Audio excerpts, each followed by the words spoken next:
Well, hello. My name is Charles Darwin. Unless you have been living in a cave since you were born, you would most probably have heard of me. I traveled the world in order to discover the origin of species, and then I produced the theory of evolution.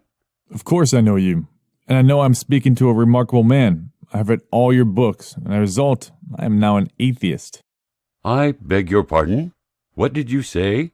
I said I have read all your books. I mean the second part.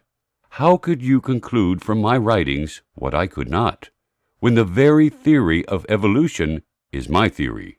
What do you mean? I mean, I have always believed in God, even when I experienced some doubts. These were not connected with the theory of evolution. Yeah, but you wrote after that, I never gave up Christianity until I was 40 years of age. This means that you lost your faith in Christianity. I saw a letter in which you wrote, I am sorry to have to inform you that I do not believe in the Bible as a divine revelation, and therefore not in Jesus Christ as the Son of God.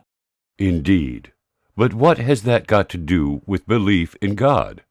I always believed in a Creator, but I doubted all religions. These are two separate issues. To use my doubts in Christianity so as to make conclusions about my faith in God is unacceptable.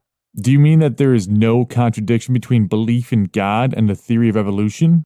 To try to set the two as mutually contradictory is absurd. I said this in my letters. It seems to me absurd to doubt that a man may be an ardent theist and an evolutionist. This is strange indeed. All evidence we see of evolution and the variety of species led directly to atheism. The fact is that I say the exact opposite. I wrote, I may say that the impossibility of conceiving that this grand and wondrous universe, with our conscious selves, arose through chance, seems to me the chief argument for the existence of God. I also wrote, the strongest argument for the existence of God, as it seems to me, is the instinct or intuition which we all, as I suppose, feel that there must have been an intelligent beginner of the universe. But then comes the doubt and difficulty whether such intuitions are trustworthy.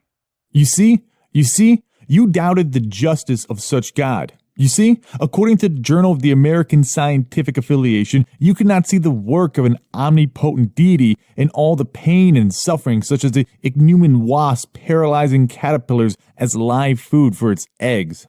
Yes, but why is this related to the existence of God? I have experienced doubts because of certain philosophical arguments, such as good and evil in our world, and the relations between species. This is something that has nothing to do with the origin of species, nor did I invent this. You mean that your study of evolution did not make you an atheist? In no way.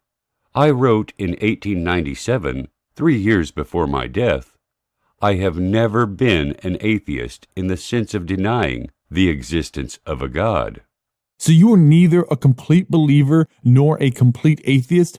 What was your real attitude? My stand was highly controversial after my death.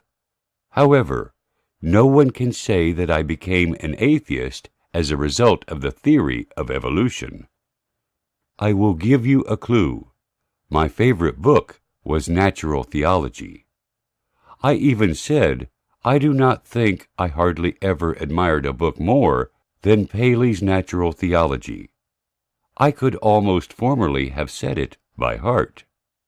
And what does this book say? It presents the well-known concept that may be summed up as that natural laws constitute God's chosen method for running His universe. I will leave you to contemplate this. See you later.